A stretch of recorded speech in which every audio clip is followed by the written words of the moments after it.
Welcome back guys to this channel. In this video I will show you how to fix the account warning on TikTok. So it's looks something like this.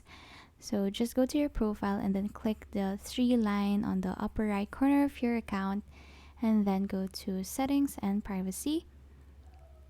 Just scroll down until you see the report a problem.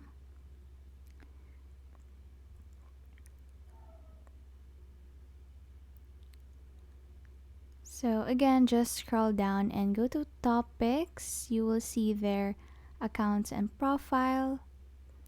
And then go to profile page.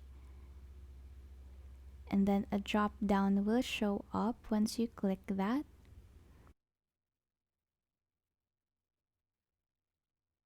So go to others. So you will be directed to this and then click need more help. So what you're going to do is you're gonna write to the TikTok team and tell them that you won't violate any community guidelines again.